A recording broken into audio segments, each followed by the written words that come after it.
Cuba cómo le provee esta educación gratuita a todos sus ciudadanos, ¿no? Pero ¿cuál es el precio de esto? Que ninguna educación en el mundo puede ser gratis, porque todo ese dinero que se emplea para pagarle a los maestros y demás sale de los taxes de las personas.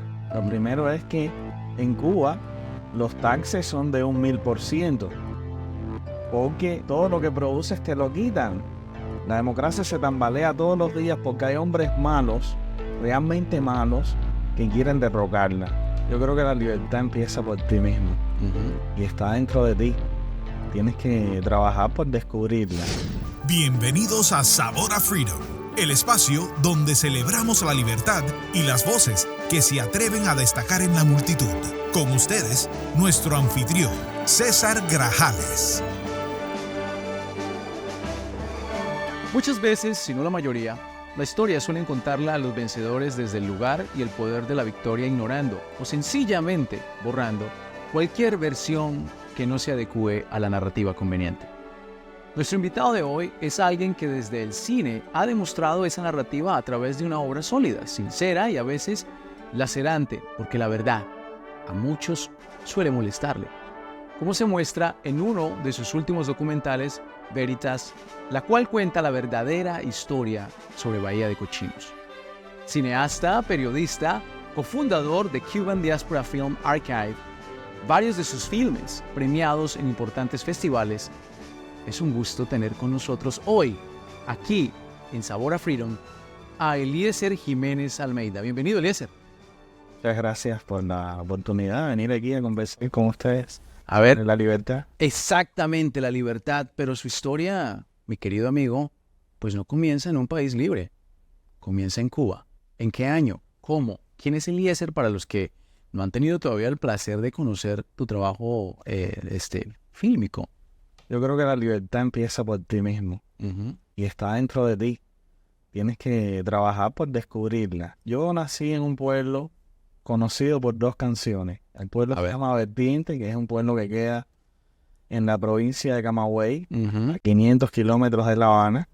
Eliezer, arrancas la vida profesional primero estudiando ¿qué exactamente? Yo estudié periodismo en Cuba, en la Universidad de Camagüey, hasta que me votan por primera vez. ¿Por qué? Me votan porque yo hice un reportaje sobre los baños sucios de mi universidad. Claro que la directiva del gobierno y la seguridad del Estado preparó un expediente muy distinto a lo que yo había hecho. Es decir, ellos intentaron que en papeles quedara como que me votaron por inasistencia o llegadas tarde, pero en realidad era un problema político. El hecho de que, como dijo la rectora en el interrogatorio que me hizo junto con el agente de la seguridad del Estado. ¿Cuántos años tenías en ese momento? Yo tenía 20 y algo. O sea, estabas, digamos que en mitad de tu carrera en la universidad o algo así, o ya estabas graduándote. Cuarto año. Cerca de la graduación. Estudia 5 años. Cerca de la graduación ya, ¿no? La licenciatura ya son 5 años. Yo estaba en cuarto año y me quedaba muy poco para graduarme. Y entonces me votan por 2 años. Y yo haciendo un montón de gestiones y de apelaciones en un sistema judicial que es un laberinto sin salida, logré que a través de una apelación, que era un recurso legal, logré que me quitaran la sanción al año. Eliezer, ¿cuál fue la denuncia en sí? Bueno, los baños estaban sucios, yo fui, los filmé y eso se convirtió en un asunto muy grande. Exacto, y el periodismo no se trata de eso, de contar la historia como es. Sí, el periodismo se trata de eso. Lo que pasa es que en dictadura no. En dictadura tú vas a la universidad y te dicen que el periodismo se trata de eso y luego después no lo puedes hacer. Porque ¿qué te espera? La cárcel. O algo peor, ¿no? Entonces, algo que acabas de mencionar me llama mucho la atención. Mucha gente alrededor del mundo dice, mira el sistema educativo de Cuba, ¿no?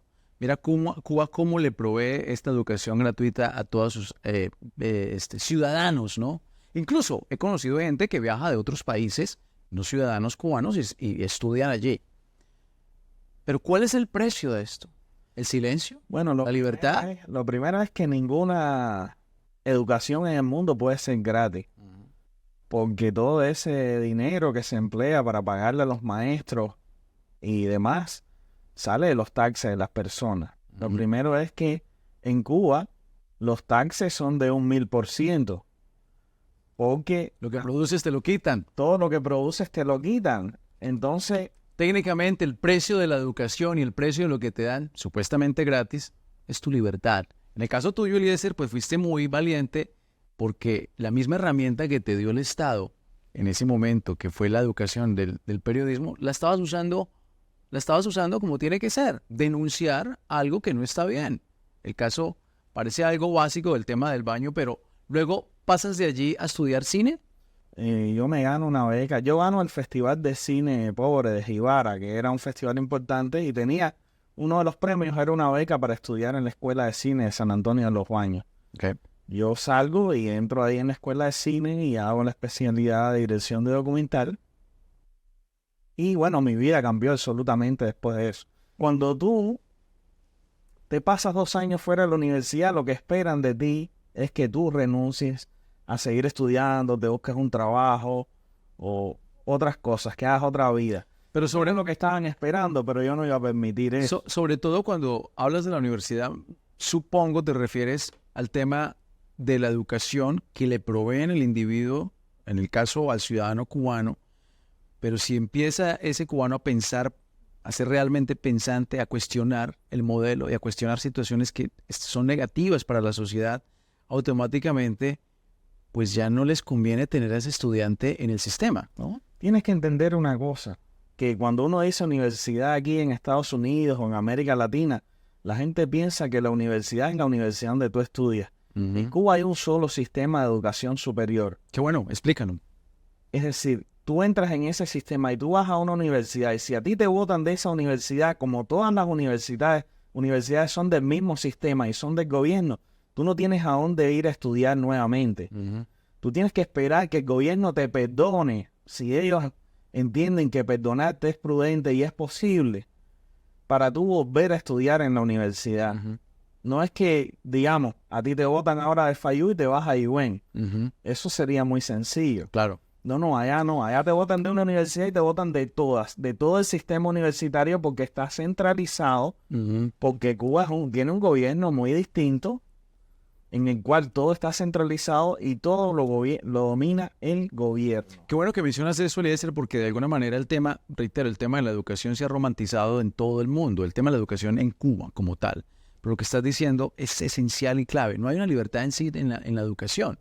Lo que hay es un modelo de tratar de adoctrinar pensamiento. No existe una autonomía universitaria porque en Cuba no existen escuelas privadas, es decir, no existe otro sistema escolar que no sea el que el gobierno implementó, que se basa en educar a los ciudadanos en función de la obediencia al gobierno.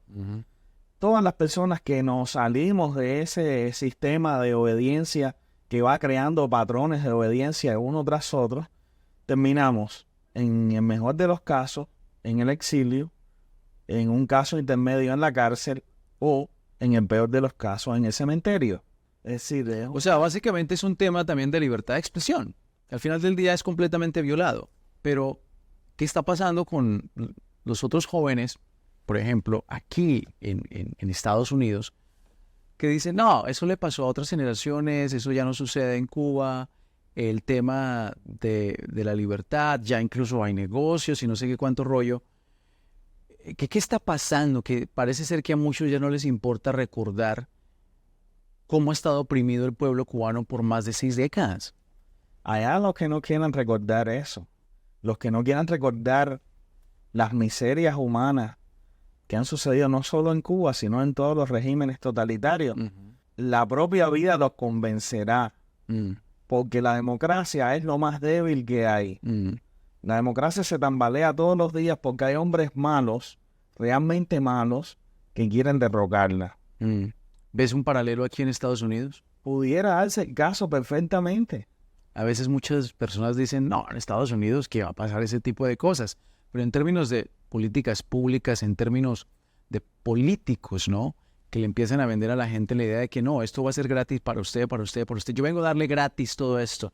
Esa palabra gratis, ¿no le asusta? Teniendo en cuenta que en Cuba le dan gratis a todo el mundo. Yo no quiero que me regalen nada, yo quiero ganármelo yo con mi propio esfuerzo, con mi trabajo.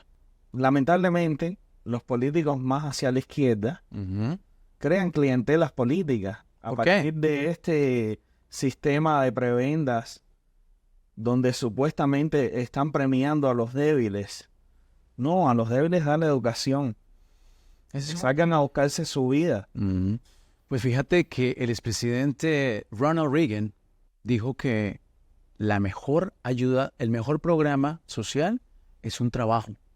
Y yo creo que va en línea con lo que estás diciendo. Yo creo que la mejor manera de poder levantar a un individuo, a una sociedad, es generarle oportunidades. Lastimosamente, pues en Cuba no han existido esas oportunidades por más de 6 décadas. Sin embargo, el espíritu tuyo te ha llevado a generar unos documentales, un contenido fílmico que ha hecho que ganes premios. Cuéntanos de esos premios, cuéntanos de esas documentales que has generado para que la audiencia que no ha tenido la oportunidad quizá de ver alguno, se apresure a ver un poco de tu trabajo fílmico. Mira, el resumen es la vuelta a Leo en una página. Muy bien. Yo sí te puedo decir una cosa. El cine es mi vocación y mi vocación es mi vida. Si yo no lo defiendo, no me defiendo. Eso es lo que te puedo decir. Más allá de los premios, más allá de los festivales, más allá de las exhibiciones en 30 países, más allá de todo lo que yo he podido hacer, es esa actitud vocacional ante la vida y ante la realidad que tienes que afrontar, lo único que te va a dar la posibilidad de crecer. Yo no me quejo. No se vale quejarse, lo único que se vale es trabajar. No hay que culpar a nadie. Sobre todo en un país como los Estados Unidos, que todo depende de ti mismo. Tú eres el responsable de ti mismo. No puedes responsabilizar a nadie de otras cosas. Este es un estado de derecho, donde todas las personas tenemos acceso a la sociedad y a la política. Y creo que debe ser el modelo para todos los que buscan esa inspiración, ese espíritu empresarial que tratamos de resaltar aquí en nuestro podcast, Sabor a Freedom, un proyecto de la Iniciativa Libre. Y me gustaría saber cómo fue ese contacto y ese primer ingreso a los Estados Unidos. ¿Cómo llegas a este país que tiene muchas oportunidades pues, para el que las busca, como tú, Eliezer? Yo tenía muchas relaciones en aquella Habana y yo tenía ya demasiados problemas políticos. Y la gente que me quería bien de esa oficina de intereses y de otras embajadas como la embajada holandesa, a los holandeses que les agradezco toda mi vida, entonces me inscriben en ese programa de intercambio cultural sin yo saberlo. Y un día me llaman y me dicen, bueno, tienes una beca en Nueva York, quieres ir y tal. Y yo nunca había salido de Cuba. Había tenido 9 invitaciones y 9 cuños en mi pasaporte para salir, pero el gobierno cubano nunca lo había permitido. Tu trabajo sí ya había salido, obviamente, de la isla. Sí, mi trabajo era conocido en muchos lugares del mundo antes de yo salir. Pero ellos el gobierno cubano crea una ley en la cual permite que todas las personas teniendo un pasaporte y una visa puedan salir. Y eso coincide con el programa de intercambio cultural del presidente Obama. Y cuando vine a ver, yo estaba en Nueva York y estaba haciendo una vida en Estados Unidos. Y han pasado 10 años. 10. A mí algo que me parece interesante y que la gente a veces pierde la perspectiva es cuando llegaste aquí y sobre todo a New York. ¿Qué fue lo más impactante en ese momento? ¿Qué recuerdas de esos primeros días? Las luces. En Cuba no hay luces. En Cuba no hay electricidad nunca ahora mismo, pero las luces son impresionantes. Yo soy fotógrafo. Claro. Tú sabes, la mitad de mi vida me la he pasado haciendo fotos, ya sea para cine o fotografía fija. La luz es todo, hermano. Ver tanta luz y tanta gente alegre, tú sabes, era algo que me fascinaba. Háblanos un poco de ese nuevo documental que acabas de producir, que resalta las vidas de estos héroes de una es una situación importante en la historia de Cuba, que es lo de Bahía de Cochinos. ¿Nos puedes explicar un poco más para los que no tienen o no están familiarizados con ese tema y los personajes que salen en este documental que acabas de hacer? Bueno, Veritas es un documental de largometraje que yo realicé en el año 2022 y que se estrenó en el Festival de Cine de Miami. Y es un documental que se basa en la historia de los brigadistas de la Brigada 2506 que fueron a Cuba con la intención de hacer un país distinto al que hizo lamentablemente Fidel Castro. Ellos, fue una invasión con el apoyo de la CIA y del gobierno americano que fracasó tristemente en 72 horas. Pero yo sigo todo el itinerario de lo que vivieron estos hombres en Cuba, porque ellos, una vez que fracasa la invasión, ellos los toman presos, fusilan a algunos de ellos y la mayoría van a una cárcel que se llama El Príncipe, que es una cárcel que creó el Imperio Español en Cuba. Okay. Y el resto va a Presidio Modelo, unos 100 y tantos, que es en la isla de Pinos, que es una isla al sur de la isla Grande de Cuba.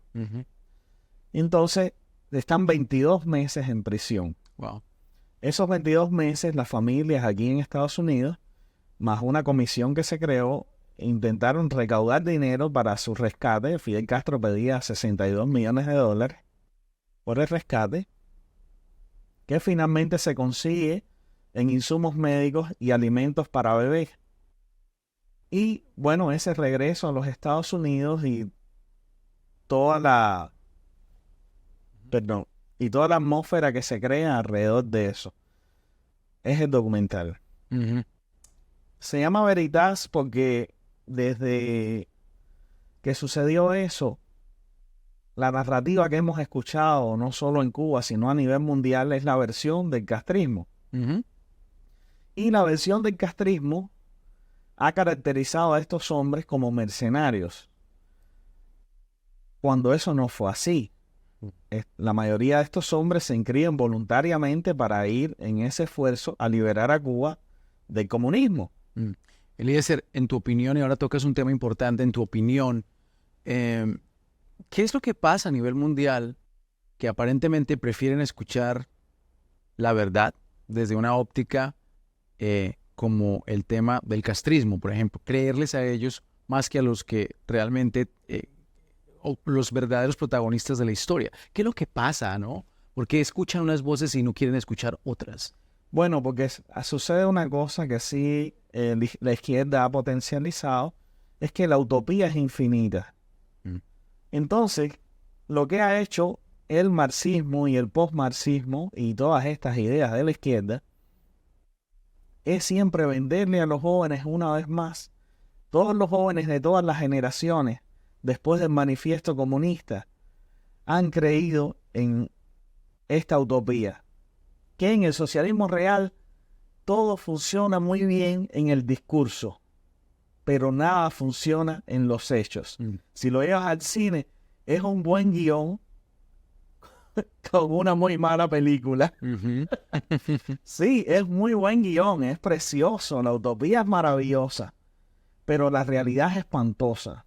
¿Crees, Eliezer, que hay que seguir contándole la historia real a los jóvenes en las universidades de esa utopía que le quieren vender, por lo menos aquí en Estados Unidos, algunos políticos, de que el socialismo, o incluso en su defecto el comunismo también como tal, es una... De hecho, he visto videos donde hay universidades donde jóvenes promocionando el comunismo. A mí me parece una completa locura.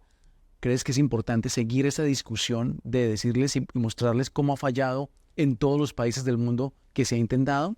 Bueno, eso ha sido mi trabajo en los últimos 15 años. Yo tengo vocación a reescribir la historia de mi país, pero a reescribirla desde la honestidad y desde la verdad. Yo he tenido esa vocación y con mis estudiantes trato de influir hasta donde puedo, en el sentido de ayudarlos a comprender que hay una posición más allá de la izquierda, que es la posición humana, la posición humanista. Cuando tú te sientes un ser humano y tú aprendes a ser un ser humano y tú aprendes a emocionarte y a sufrir y de la tristeza y de la alegría, tú vas a poder ayudar a otras personas a que sientan esas mismas cosas. Con mis películas yo intento eso. Muchas veces lo he logrado. Entonces, sí, trato de ayudarlos en todo lo que puedo a que conozcan otras posiciones políticas, otras posiciones ideológicas, y que aprendan a contrastarlas y a ser críticos no solo con la realidad, sino consigo mismo. Si tú no te levantas todos los días y te miras al espejo y dices, yo quiero ser buena persona, difícilmente lo puedes hacer. Y como te dije cuando empezamos la entrevista, la libertad comienza por ti mismo. Es el primer paso. El día que tú te sientes libre, te sientes despojado de prejuicios, o haces todo el esfuerzo que tú puedes, porque nunca te vas a sentir libre absolutamente, solo puedes hacer el esfuerzo. El día que tú haces ese esfuerzo conscientemente, todos los días cuando te miras el espejo en la mañana, seguramente lo vas a poder hacer el resto del día. Eliezer, gracias por estar con nosotros hoy aquí en Sabor a Freedom, un espacio de la Iniciativa Libre. Oye, gracias a ustedes por este esfuerzo y conmigo pueden contar para ir a predicar la libertad a todas partes del mundo. Gracias de nuevo y ustedes amigos, no se pierdan un nuevo episodio pronto de Sabor a Freedom, aquí un espacio patrocinado por la Iniciativa Libre. Concluimos Sabor a Freedom. Sintonice cada semana a través de nuestras redes sociales, YouTube, Facebook, Twitter, X y más. Sabor a Freedom, un podcast de la Iniciativa Libre.